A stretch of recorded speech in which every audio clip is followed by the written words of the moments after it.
As Elon Musk continues to wage his campaign to delete the existence of USAID, he's also working to terminate other agencies.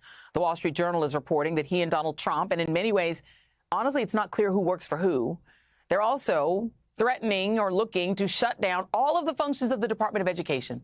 The directive would come in an executive order, which they are delaying until Linda McMahon, the head of World Wrestling Entertainment, I promise you I'm not making that up, can be confirmed by the Senate as Secretary of Education.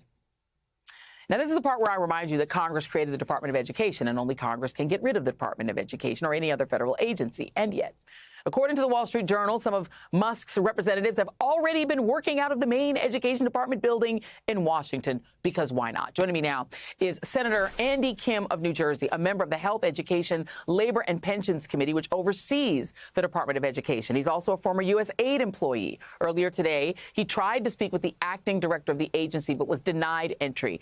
Thank you so much for being here. I want to start with USAID and work my way back to some of these other divisions. You worked for USAID. We talked a little bit with Representative Ilhan Omar about the kind of work they do. Marco Rubio, who now apparently is both Secretary of State and the head of USAID, has said that there is someone that he's empowered to begin a process of reviewing all of this work. Apparently, that person is Peter Marocco, somebody who allegedly was at the January 6th insurrection. He is the person that Rubio has sent a letter saying that this is the person that's going to be in charge. Does that need authorization from Congress?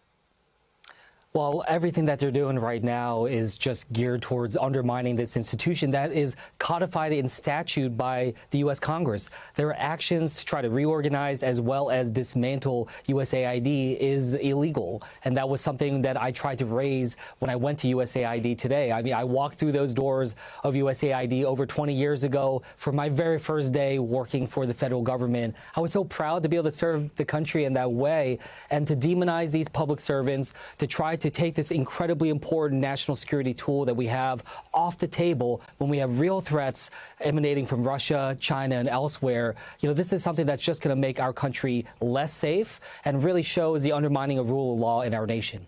I want to talk to you just a little bit about the seeming ideologies that are percolating among the people who are trying to take over our government.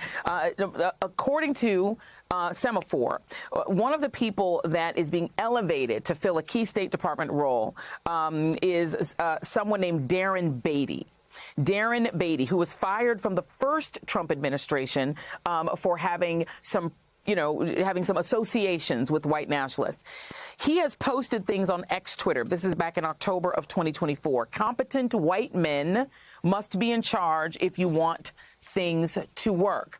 Competent white men must be in charge. In January, he's done January 6 tweets. Ibram Kendi, this is the man who is a black intellectual, that does anti-racism work, needs to learn his place and take a knee to MAGA. Learn his proper role in our society. Ibram Kendi is black. Tim Scott, black senator from South Carolina, needs to learn his place and take a knee to MAGA. BLM, Black Lives Matter, must take a knee to MAGA. They must learn their place.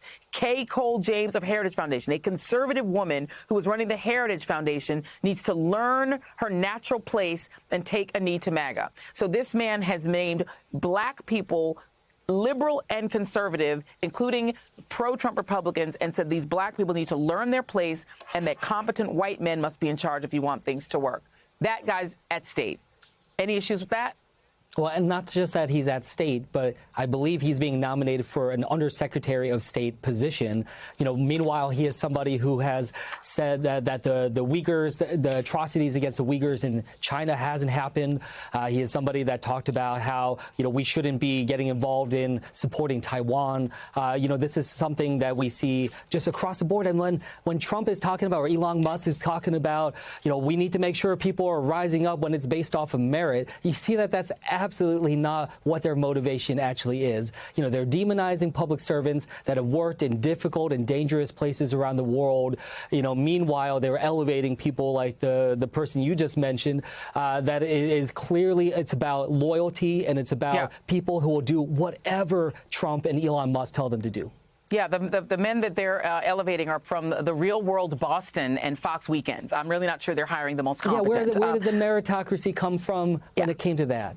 Yeah, they had the right demographics for the connection, apparently. I want to move on to Elon Musk himself. You worked for USAID. This is what Elon Musk has said about USAID. USAID is a criminal organization. Time for it to die. USAID is evil. USAID was a viper's nest of radical left Marxists who hate America. USAID is a criminal organization. One wonders if maybe it's some resentment for USAID having helped to overthrow the white South African government in where he grew up, the right-wing white South African government. I don't know if that's it. I really couldn't tell you what his motivations are. But your thoughts on that, and him also claiming that it's a crime for Wired magazine to have divulged through journalism who he has running basically the government, these young people, and the new acting U.S. attorney from D.C. essentially threatening anyone who does any investigations of Elon Musk's Doge.